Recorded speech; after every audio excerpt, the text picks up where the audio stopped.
The HOA president stood in my driveway at 6:47 a.m., literally measuring my basketball hoop with a ruler while my coffee was still brewing.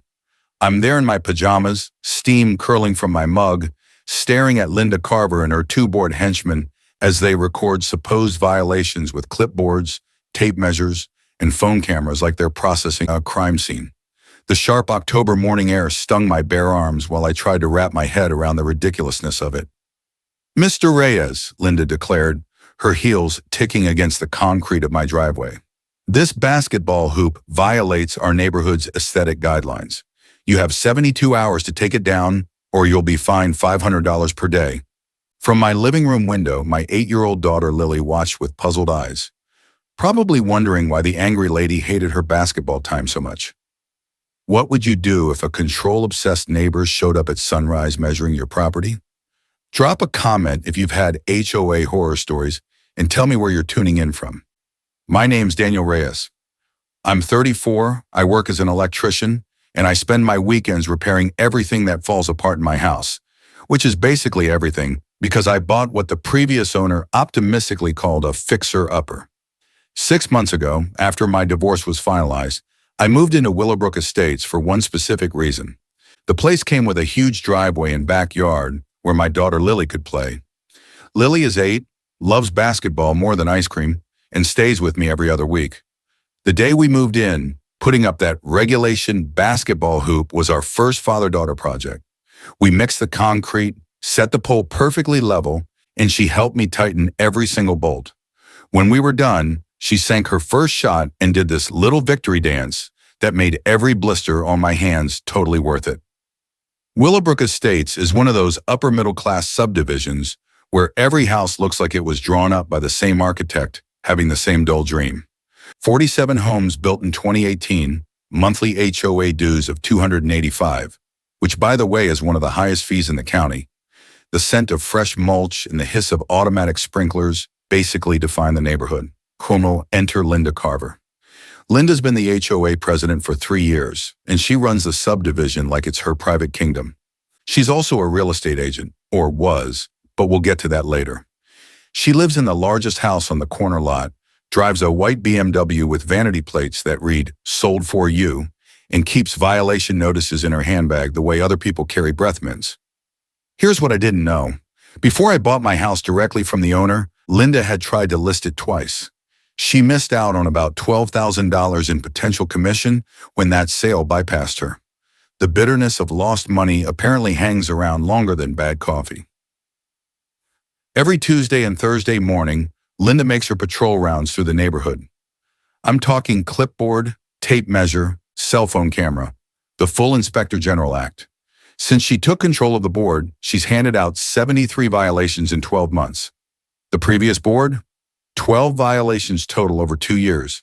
Her greatest hits include fining people for mailbox heights being off by 2 inches, garden gnomes exceeding the decorative item limit, and my personal favorite, a $100 fine for leaving garbage cans visible 30 minutes past pickup time. But Lily shooting hoops every afternoon after school from 3:30 to 4:30 apparently crossed some invisible line in Linda's mind. The hoop blocks sight lines and encourages loitering, she told me that morning, shoving a 47-page covenant packet into my hands like she was serving me a court summons. The papers felt rough and suffocatingly bureaucratic between my fingers. She'd highlighted section 12.3 in blinding yellow. Recreational equipment must be portable and stored when not in use. That's when something clicked for me. I flipped through the packet, catching that familiar photocopy toner smell, and asked, "Linda, didn't you advertise this house with the basketball hoop as a selling point?" Her face drained of color. "That's different." "Different how?" "The previous owner had different arrangements." I smiled and took a sip of my now lukewarm coffee. I'd love to see those arrangements in writing. That night, after Lily went to sleep, I did what any halfway rational person would do. I dove headfirst into the Google rabbit hole of HOA law. What I uncovered was interesting, very interesting. The basketball hoop wasn't just some casual weekend DIY. The previous owner had installed it in 2021 with a permanent concrete footing and a legitimate city building permit. I located the permit online. It specifically listed permanent recreational structure and was signed off by the city inspector. But here's the really juicy part. I dug up Linda's own real estate photos from when she tried to sell my house. There she was, marketing copy and everything, describing the family-friendly basketball court as a premium feature that enhances community engagement. So Linda wanted to fine me for a violation she had literally used to try to sell houses. Time to play some defense. 4 days after Linda's dawn raid, I got my first real taste of how she operates when she's determined to make someone's life miserable. A certified mail envelope showed up, the kind that makes your stomach sink because nobody ever sends good news that way. Inside was a $500 violation fine with a note scrawled in red ink, deadline missed. This, despite the fact that I'd submitted a written request for an appeal within 24 hours. But Linda wasn't finished. She'd scheduled an emergency HOA board meeting for the following Tuesday at 2 p.m. You know, when most working parents are actually at work. Then came the robocall to every home about compliance issues affecting property values. Nothing screams unbiased hearing like a preemptive PR campaign. I decided to really do my homework. Tuesday morning, I headed to the county records office, that beige box of a building downtown where bureaucracy goes to die. The fluorescent lights buzzed overhead while I sifted through property files, and what I uncovered was pure gold. The basketball hoop's concrete foundation had been installed in 2021 with a proper city building permit. The permit specifically labeled it as a permanent recreational structure and bore the city inspector's signature. Here's the knowledge nugget. Grandfathered permanent structures can't be removed without breaking city building codes, and those override HOA rules. Armed with this evidence, I walked into Linda's kangaroo court meeting. 8 people in a room built to hold 50. Linda had put together a slideshow titled, "Property Value Threats in Our Community," because apparently my kid's basketball practice was on par with a national security risk. She flashed photos of my house on the screen, labeled as Problem Property Number 1, and claimed that similar basketball hoops had caused 12% drops in property values. When I asked where her numbers came from, she told me the data was proprietary. That's when Mrs. Nakamura, a retired teacher who lives in House 23, stood up and dropped the first bomb. "Linda," she said, adjusting her glasses, "doesn't your son have a basketball hoop in your driveway?" The room went completely silent. You could hear the ancient air conditioning unit wheezing in the background. Linda's face flushed. "That's different. Ours is aesthetically integrated." Carlos Vega, a contractor from House 15, let out a chuckle. "Aesthetically integrated? It's the same exact hoop from the same exact store."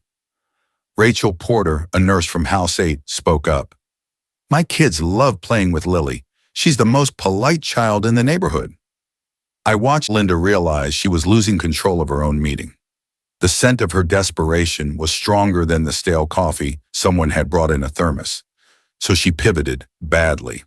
"This isn't about basketball," she proclaimed, like she was exposing some grand conspiracy. "It's about precedent. If we allow one violation, everyone will put in trampolines, swing sets, above-ground pools. Where does it end?" Then she made her biggest mistake. She threatened to fine anyone who supported non-compliance and announced that they'd vote at the next meeting to either make me remove my hoop or hire an attorney to force it.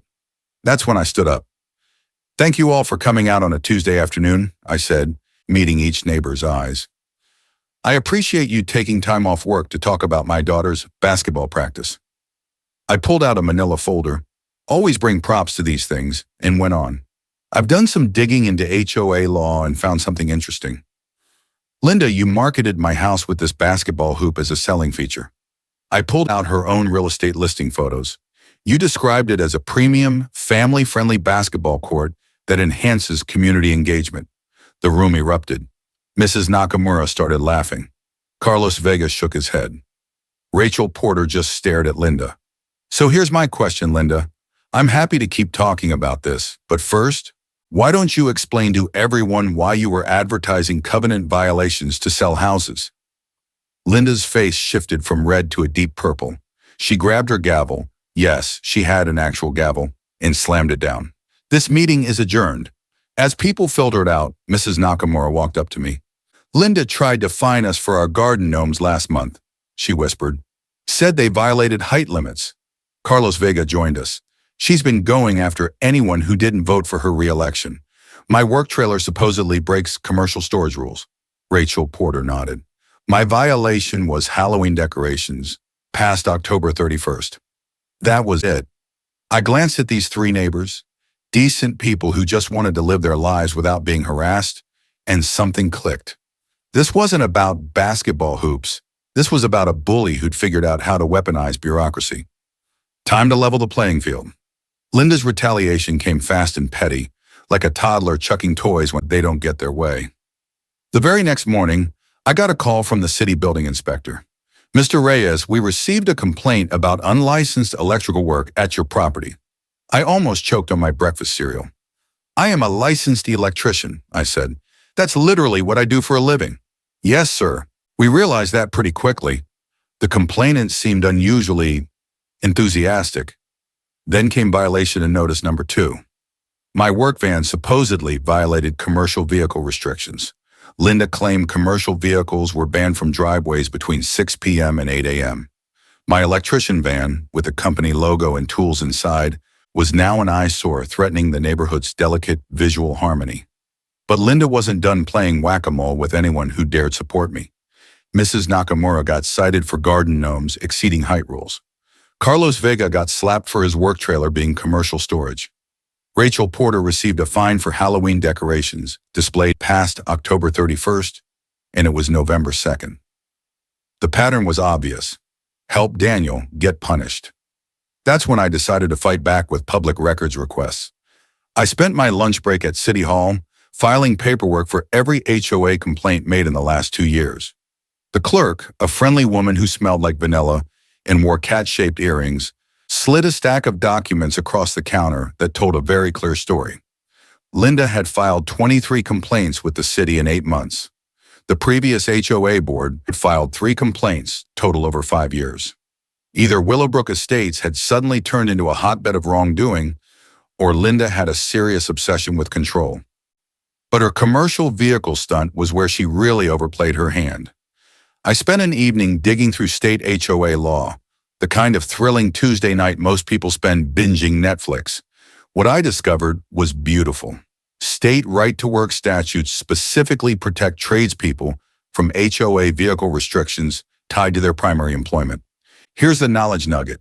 HOAs cannot forbid vehicles tied to a resident's main job, even if they have business markings.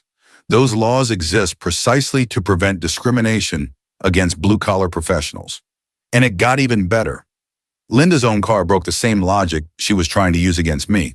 Her white BMW had magnetic real estate signs on the doors and an MLS lockbox sitting in the back seat.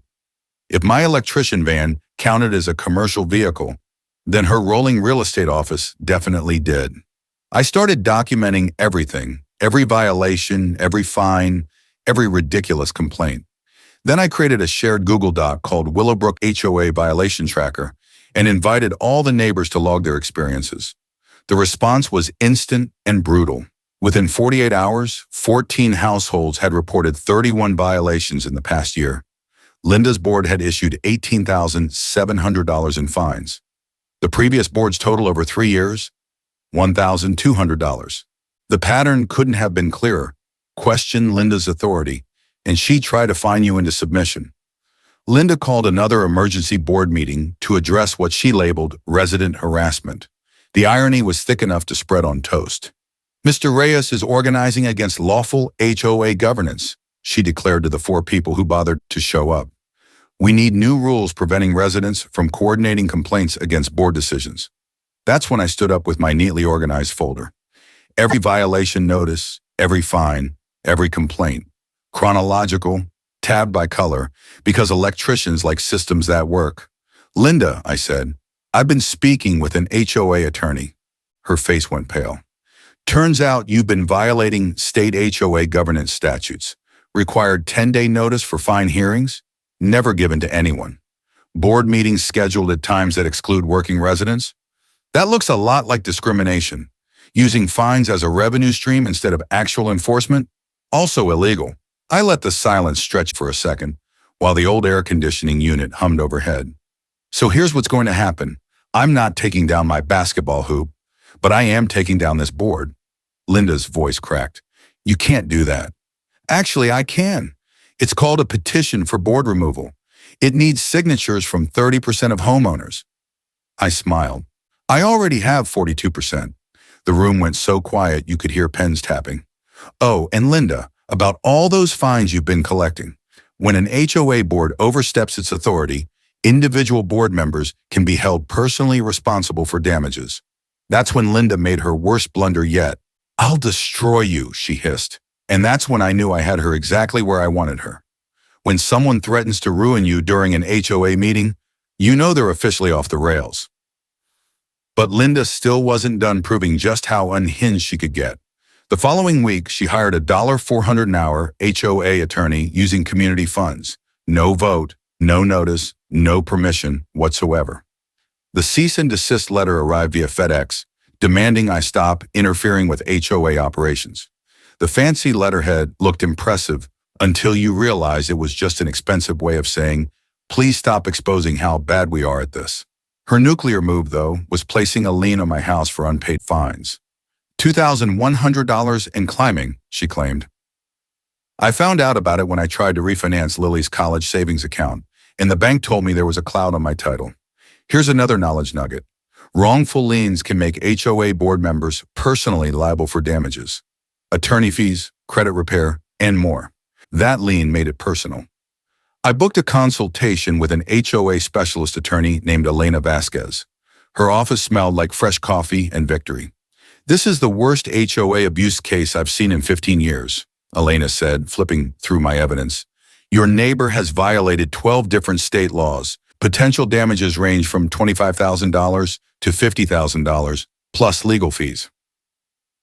While I was loading up on legal ammunition, Linda was busy reaching for residents' wallets. She scheduled a special assessment vote, $500 from each household for legal compliance costs. The notice gave people 15 days to pay and threatened liens for non-payment. She used COVID as an excuse to hold the vote by email only, which conveniently left out older residents like Mrs. Nakamura, who weren't particularly tech-savvy. But I wasn't just sitting around. I hosted what I called a Willowbrook information night at my place. Basically, real community instead of fake community standards. 23 residents showed up, the biggest gathering the neighborhood had ever seen. The smell of grilled burgers mixed with the cool autumn breeze as people stayed in my driveway and living room, sharing their Linda horror stories. Mark Ellis from House 31 said, she called my employer about supposed noise complaints that never happened. Andrea Kim from House 19 explained, she tried to get me to report on other neighbors' activities. Mrs. Nakamura added, she asked me to report anyone who supported you, Daniel. That's when we started spotting the systemic pattern. Linda had been hitting families with kids 3 times more often than empty nesters.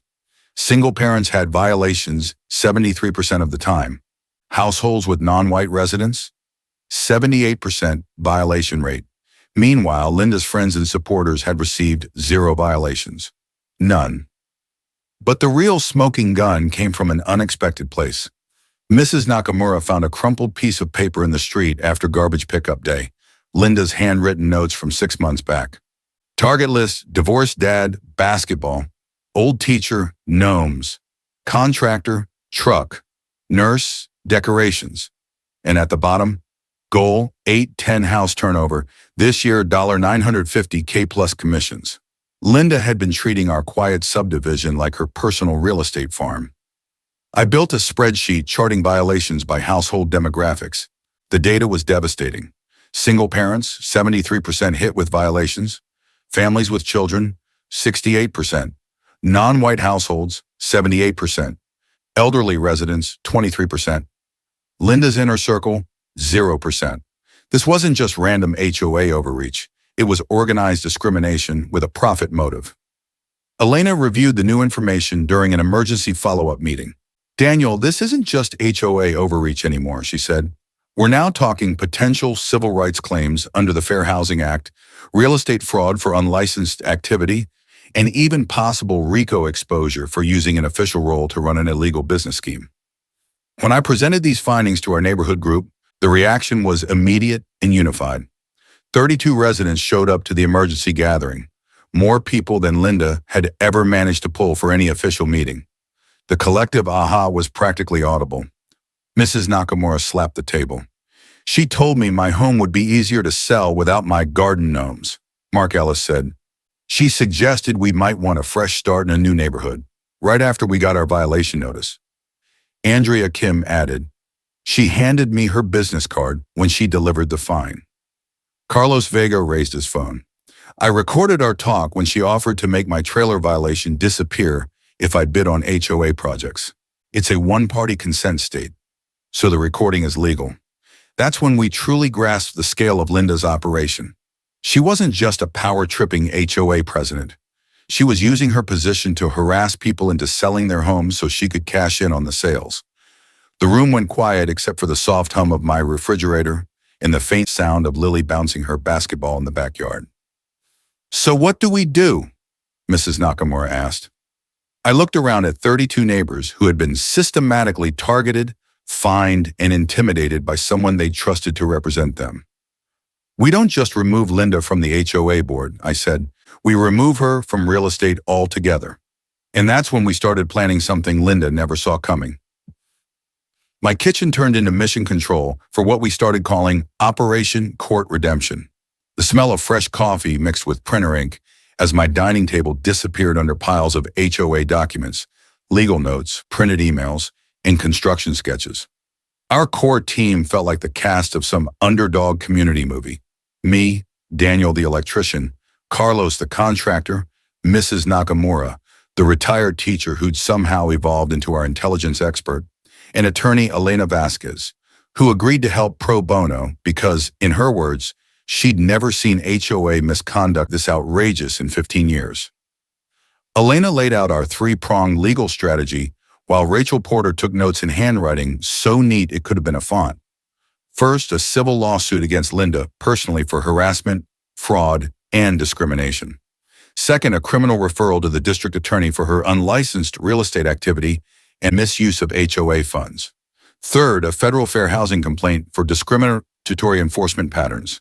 Here's the legal knowledge nugget Elena emphasized. Hitting from multiple legal angles keeps the offender from controlling the narrative or picking a favorable court. When you're right, you make them fight you everywhere. But the most brilliant idea didn't come from the lawyer.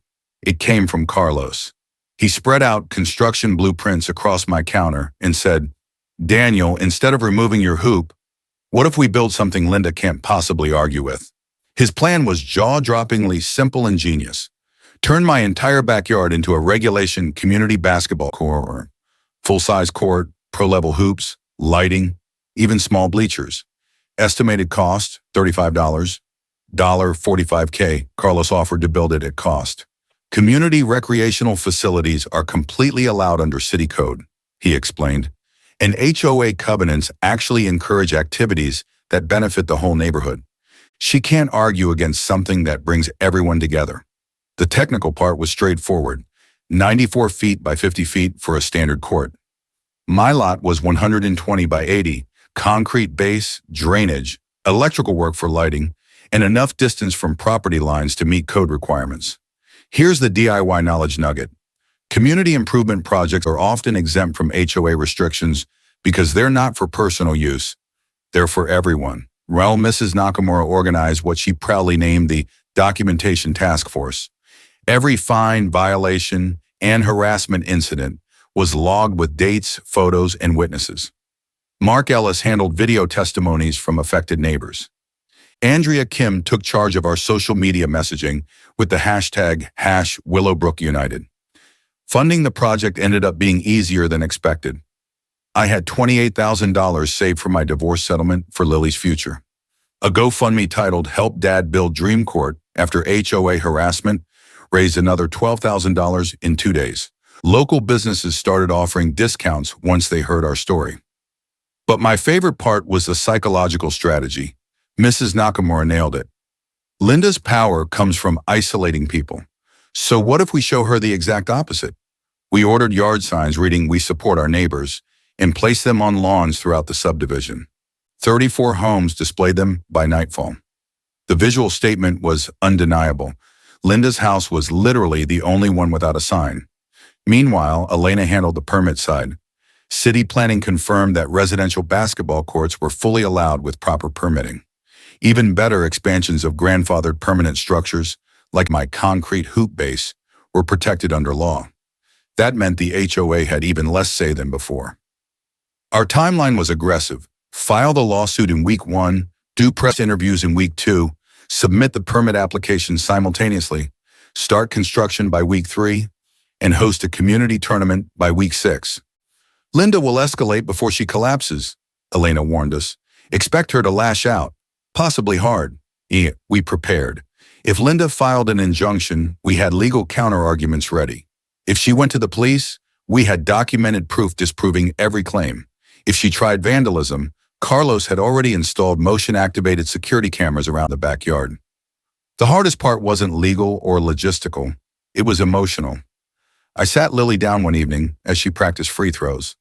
"Sweetheart," I said, "sometimes adults get mean when they feel like they're losing control.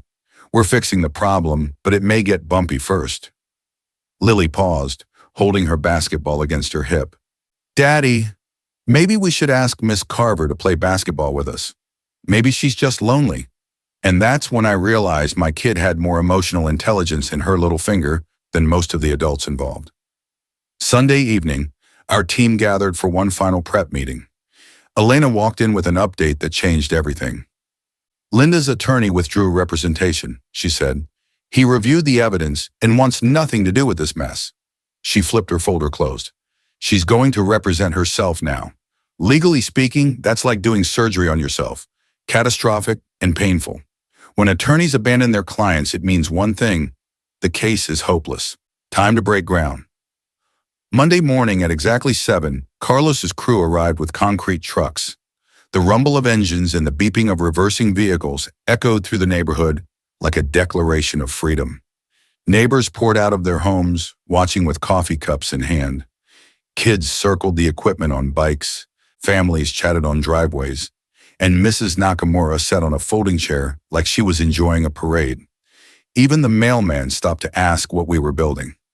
Across the street stood Linda, clutching binoculars and photographing everything like she was documenting war crimes. The community reaction was overwhelming. Henderson Hardware donated $800 worth of sealer and tools. A local sports store provided professional-grade hoops. Miller Electric installed the lighting free of charge after hearing our story on local radio. Here's the business knowledge nugget. Small businesses love backing community-driven projects, especially ones with a clear David versus Goliath vibe. Good cause, good story, good PR. Linda responded by printing flyers claiming the court would destroy neighborhood character. She slipped them on every doorstep before sunrise, which ironically violated city solicitation rules. Neighbors reported her for it. Even her attempts at harassment created violations. Tuesday night, Channel 7's reporter arrived to cover the story. Perfect timing. Carlos's team was laying the court surface while a dozen neighbors watched proudly. Lily demonstrated her basketball skills for the camera, sinking shot after shot. Mrs. Nakamura provided context about Linda's campaign of intimidation. Mark Ellis held up his Halloween fine. Carlos explained the self-dealing and fraud. Rachel talked about stress and health issues from Linda's harassment. The news crew spent hours filming, including drone shots of the new court. Linda then made her biggest tactical blunder yet. She called the news station to accuse them of biased reporting and threatened to sue them. Channel 7's legal team reviewed everything, confirmed it was all factual, and then added Linda's threatening phone call into the broadcast. But she still wasn't done. Linda called my employer accusing me of doing illegal electrical work and stealing clients. My boss, Tony, phoned me laughing. "Some lady named Linda has called 3 times. Says you're stealing customers." I figured you'd pissed off an HOA tyrant. Then he said the best thing ever. "Anyone who fights HOA bullies gets my full support. Take the company truck for the court lighting job." Construction week felt like watching a neighborhood heal in real time. Day 1, concrete poured. Day 2, drainage inspected and passed despite Linda's complaints. Day 3, court surface installed. Day 4, hoops mounted. Day 5, lighting tested. The backyard transformed into something that belonged to all of us. But then, Linda crossed a line she could never uncross. Thursday evening, while Lily practiced on the nearly finished court, Linda marched across the street and yelled at my 8-year-old daughter to stop making noise. 8 neighbors witnessed it. A grown woman screaming at a child for playing basketball. Mrs. Nakamura rushed forward. "That's enough, Linda. Leave her alone." Linda snapped back. "I'll sue every last one of you." Mark Ellis was already recording. When Linda noticed, she lunged for his phone, committing assault on camera. "I called the non-emergency police line. We need assistance. Our neighbor just screamed at my daughter and an elderly woman." Officer Ruiz arrived in 10 minutes and recognized the address immediately. He watched the footage. His expression shifted from bored professionalism to "this lady needs help." He issued Linda a formal trespass warning and advised that she was nearing criminal harassment territory. By Thursday night, the trespass warning was on her record. Friday morning, Channel 7's news van rolled up for the follow-up story, and the smell of Linda's panic was stronger than Carlos' diesel mixer. Friday at 6 p.m., the segment aired across the entire city. Neighborhood battle over basketball court lit up the screen. The story was devastating for Linda. The footage showed Lily sinking baskets on our gorgeous new court, explaining with her sweet, steady voice how much she loved basketball and how scared she'd been of the angry lady. My interview was calm and factual as I laid out Linda's pattern of harassment. Neighbors showed their fines, their documents, their video clips. Every allegation was supported with receipts. And then came the part that finished Linda. The news team added audio from her hostile phone call to the station, threatening to sue them. She sounded frantic, irrational, desperate. The internet latched on instantly. Within 24 hours, the clip was shared 15,000 times. Willowbrook HOA tyrant trended on local Twitter. A Reddit post titled "Unhinged HOA President versus Basketball." Dad hit 50,000 upvotes. Commenters were calling her the HOA Karen of the Year. Professional consequences rained down immediately. Real estate clients recognized Linda from the segment. 2 pending home sales collapsed overnight. The state real estate board received 23 formal complaints about her expired license. Her husband's landscaping company lost 3 contracts by Monday. But the neighborhood had no interest in dwelling on Linda. We were too busy celebrating something beautiful. Saturday afternoon, we hosted a huge community gathering to celebrate the completion of the court. 47 neighbors showed up, basically everyone in Willowbrook who wasn't Linda. Lily cut the ribbon with oversized ceremonial scissors borrowed from the mayor's office. The scent of food trucks drifted across the backyard. Kids sprinted toward the court like they'd been waiting their entire lives. Pickup games started immediately. Adults formed teams. The lights clicked on right at sunset, casting a bright, perfect glow across the new concrete. The whole place felt alive. And while the court became the neighborhood's beating heart, Linda was unraveling. Saturday night, she attempted sabotage. Security cameras caught her creeping into my yard and trying to spray the court lights with a garden hose. She didn't understand electricity well enough to know how dangerous that was for her. Sunday morning, I filed a vandalism complaint, and Officer Ruiz reviewed 8 weeks of escalating calls involving Linda. His expression sank into concern. He contacted the district attorney's office, reporting her growing instability. Linda received a criminal citation for attempted property damage. But that wasn't all. Linda launched a cowardly online smear campaign under fake accounts. She posted lies about our court being unsafe, claimed I'd assaulted her, claimed children were in danger. She even posted that neighbors were violating zoning laws. Tech-savvy Mark Ellis traced 47 of these posts directly to Linda's home IP address and documented it all. With everything gathered, Elena filed our civil lawsuit. Harassment, defamation, fraud, civil rights violations. Damages totaling $75,000 plus legal fees. Court date set for December 15th. But when Linda's behavior escalated into something darker, following Lily's school bus in her white BMW, that was my breaking point. Even the bus driver had noticed a suspicious vehicle tailing the route. I filed for a restraining order immediately. The judge approved it the same day. Even Linda's family couldn't handle her anymore. Her husband Jim approached me one morning looking exhausted. "Daniel," he said quietly, I should have stopped this months ago. I'm sorry for everything she did. He admitted Linda had gone off her anxiety medication and had been spiraling ever since. He was filing for divorce. Their son, Evan, had already packed a bag and moved in with a friend. The neighborhood organized an informal safety watch, not because of fear, but solidarity. Parents coordinated schedules so no child was ever alone outside when Linda was lurking. Carlos installed more lights and cameras around my property. Mrs. Nakamura created a phone tree for instant communication. Meanwhile, the district attorney's financial crimes unit opened a formal embezzlement investigation. Subpoenas hit the HOA bank accounts. Investigators discovered $31,000 in questionable transactions tied to Linda's husband's company. Fake invoices, phony emergency landscaping, improper withdrawals. A grand jury reviewed everything. Linda was unraveling but still trying to hold on to the last scraps of her imaginary power. She contacted 12 law firms. 11 refused. The 12th was a budget attorney charging $150 an hour. After seeing the evidence, even he suggested settlement. Linda refused. "Fight to the death," she said. Meanwhile, our neighborhood was thriving. We announced a Thanksgiving basketball tournament, open to the whole city. The entry fee would go to the local children's shelter. 200 people signed up in the first week. 3 news stations planned to cover the event. Local businesses donated prizes, trophies, and equipment. Linda panicked. She called an emergency HOA meeting to ban commercial activities, such as tournaments. 3 people attended. She pretended the room was full and recorded minutes claiming unanimous votes. She was now staging imaginary meetings. The new temporary HOA board, appointed by community vote, consisted of Mrs. Nakamura as president, Carlos as treasurer, and Rachel as secretary.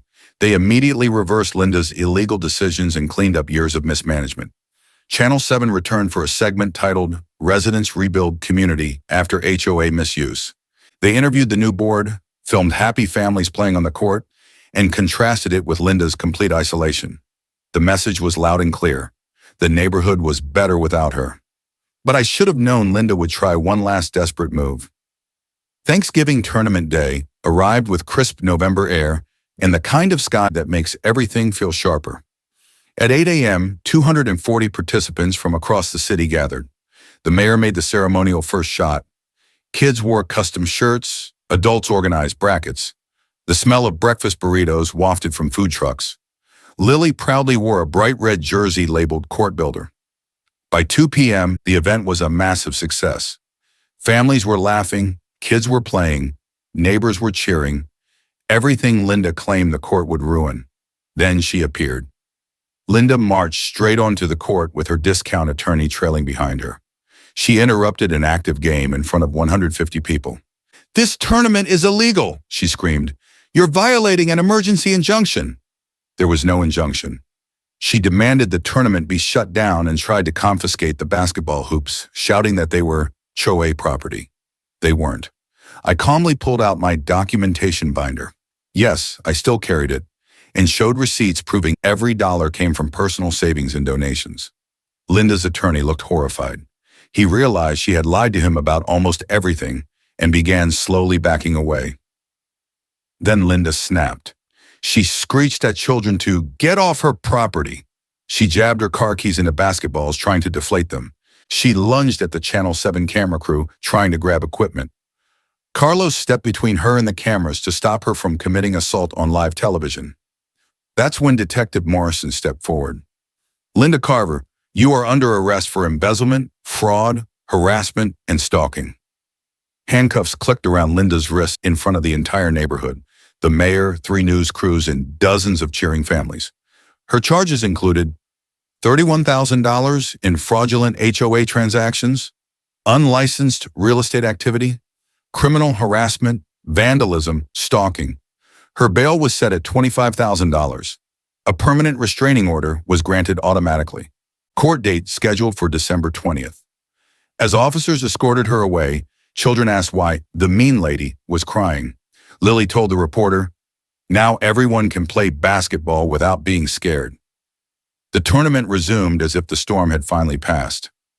Jim Carver approached me during cleanup, defeated but relieved. This neighborhood deserved better. My son deserved better. He told me he and Evan were moving out of state to start fresh.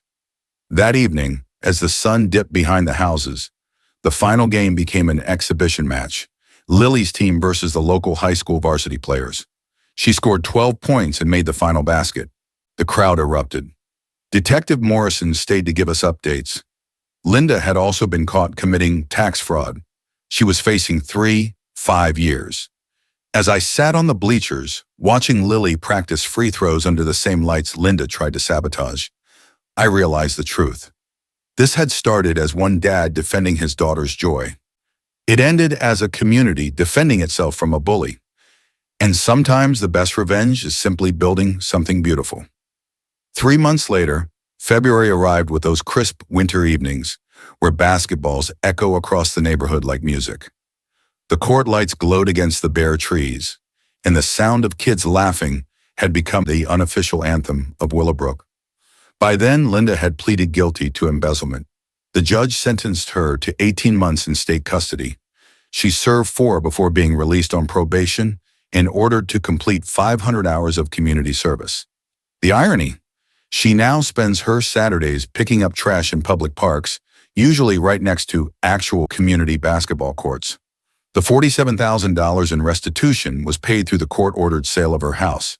She's permanently barred from Willowbrook Estates, can't contact a single resident, and is prohibited from engaging in real estate work ever again. Meanwhile, our basketball court became the heartbeat of the neighborhood. Every afternoon, 15 to 20 kids showed up for pickup games. On weekends, the place turned into a small festival. Parents chatting on the bleachers Carlos built, kids swapping snacks, neighbors bonding over friendly competition. We started hosting monthly tournaments that raised over $12,000 for local charities. The whole transformation gained attention. Suburban Success Stories magazine featured us in their Neighborhoods That Fought Back issue. Lily made her school's varsity team as an 8th grader, the youngest in school history. She practiced every evening on our court, and I ended up coaching the youth league that naturally formed around all the kids who played here. The rhythmic bounce of her basketball became the nightly soundtrack of Willowbrook. My relationship with Rachel Porter, the nurse who'd stood up for Lily early on, slowly turned into something real. Turns out fighting HOA tyrants together builds stronger chemistry than any dating app could.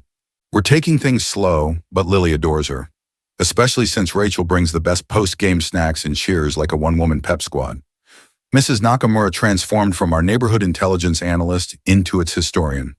She documented the entire saga, the Linda Wars as she called it, and compiled a binder of articles, incident logs, and photos for the community archives. She started teaching conflict resolution workshops at the local community center, helping other neighborhoods avoid the chaos we endured. Her garden gnomes, once the subject of stupid fines, are now local landmarks. Directions in Willowbrook literally include phrases like, "Turn left at Mrs. Nakamura's gnomes." Carlos, thanks to his newfound court-building legend status, received a flood of requests from nearby neighborhoods. He built 12 more residential courts throughout the city, hired 2 extra crew members, and now sponsors 3 youth leagues. His work truck still parks proudly in his driveway, with 0 HOA complaints. But my favorite part of the aftermath came from the kids. Lily did a school project interviewing children from the neighborhood about how everything had changed. Their responses were simple but profound. Evan Carver, Linda's son, who had come back to visit during the holidays, told her he felt safer and happier now than he ever did when his mom was in charge. Kids talked about how the court was where friendships formed, how the lights made them feel like they were playing in the NBA, and how adults were finally happier too. The new HOA board, with Mrs. Nakamura as president, rebuilt trust from the ground up. Monthly dues dropped from $285 to $150. Violation fines were eliminated completely. They organized volunteer projects instead of punishment patrols. With donated supplies and weekend labor, we built a playground next to the court. On November 28th, we held our first annual Unity Day. Families from 3 surrounding neighborhoods attended. Word spread beyond Willowbrook. My documentation system became a template for homeowners in 6 states fighting abusive HOAs. Elena launched a workshop series on homeowners' rights, using our case as a teaching model.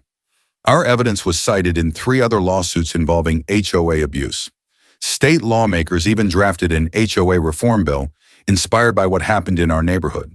Real change, actual legal change, born from one dad trying to protect his daughter's hoop. Channel 7 aired a follow-up special titled From HOA Hell to Community Heaven, which won a regional journalism award. Lily was interviewed by a national kids sports show about perseverance. A storytelling podcast featured our entire saga as a three-part series. Looking back, the lessons feel crystal clear. Standing up to bullies doesn't just protect you, it protects everyone they might have hurt. Community will always defeat intimidation if people stand together. Documentation is stronger than anger. And sometimes the best solution isn't to fight harder, it's to build something better.